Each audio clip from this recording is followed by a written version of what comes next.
Hey everybody, so today just wanted to do a little video on how we can integrate LabVIEW with Shotstack using their API.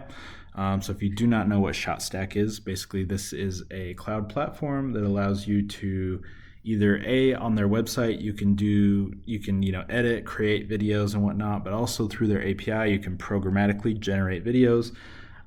You can take existing videos and audio files and text and kind of build a video from all of those. You can generate them through AI, through prompts.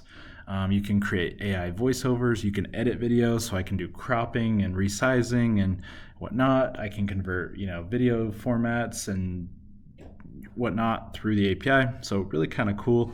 So I wanted to show some of the stuff you can do. So here we're just going to render a video, and I'll show you kind of where we're rendering that from.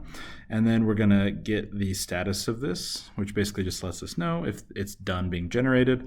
And when it's done, we're gonna open our new video in a URL.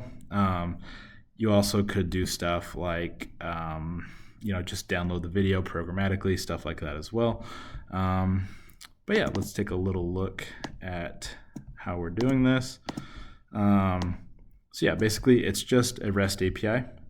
There's a couple headers we need to apply. So content type, application JSON, accept application JSON, and then we use this X API key where we're passing in our API key. So once you create an account on Shotstack, you can issue yourself an API key. Then we're just using this api.shotstack.io/edit/version1/render, and then passing in for rendering videos, it uses JSON, and I'll go look at that JSON in just a sec. Basically, it's going to output was that successful or not, a little message about that. We also get a unique ID for our video, so we can check when it's done being rendered and access the video that way, and we get a message. So that's pretty much the rendering side. And yeah, basically we're passing in this JSON. So we have here, we're passing in information about clips. Okay, so the first thing we're doing is we're specifying that we want to display some text, and that text can be whatever you want it to. You can define fonts, you can define colors, you can define sizes, alignment, positioning, etc., fading in and out, all that cool stuff. I'm also adding a video. So this video is just one from Shotstack, but you can load videos from pretty much wherever you want and specify the volume you want the video to play at, and what portion of the video you want to play, if you only wanted a segment of it. I'm also adding some audio, which is also from shotstack.com. So I was just an MP3, just to make sure there's some music to this. And then I'm defining the output. So I want it to generate an MP4, and this is the size. So that's really all there is to it. And then it's just going to pull that. And this can take a little bit, right? Depending on the video you're generating, it can take, a little bit. So let's run this. So while this is running, you can see we're going to do this initial request to render the video. We're going to wait 20 seconds just because, like I said, rendering videos, not immediate. And then we're just going to use this get status, which is just going to run over and over again until the video is ready. So again, this is just HTTP request where we're, our video is done. Sweet. So let's play that.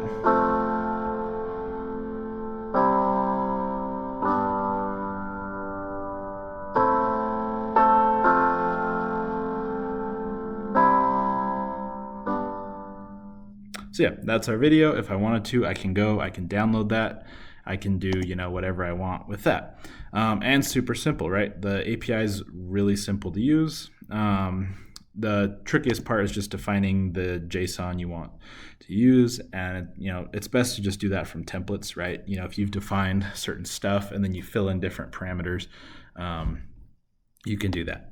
It does also have some cool other tools as well, where you can basically upload like text, and it'll generate a video from your text and stuff like that. So that would be rendering a video using the Shotstack API. let's also look at text-to-speech. So we're just gonna enter some text. Let's enter that there. And this works very similarly. We're using this text-to-speech function and then getting the status of our asset that we've created. And again, just using REST API, we're adding our headers, pointing to this endpoint, and we're basically telling it, hey, use Shotstack, text-to-speech. We're defining the text later. You can define the voice you want to use and the language you want it to be in, and voila, convert that to JSON, and we're off to the races. And get status similarly is doing the same thing, where we are just checking to see when that is done. And this one actually doesn't need to take as long. This will be much faster to render. So let's run this. It's going to take a few seconds. When it's done, it's going to pop up a URL with our audio file. So we can either download that audio file, we can view it on that web page, et cetera, et cetera. So really pretty cool. This should be done in just a second.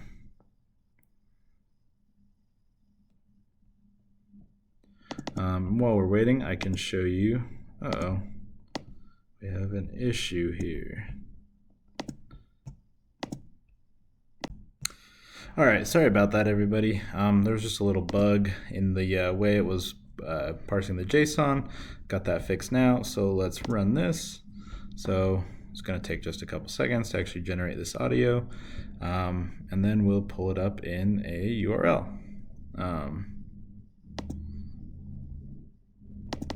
So we can open up this guy.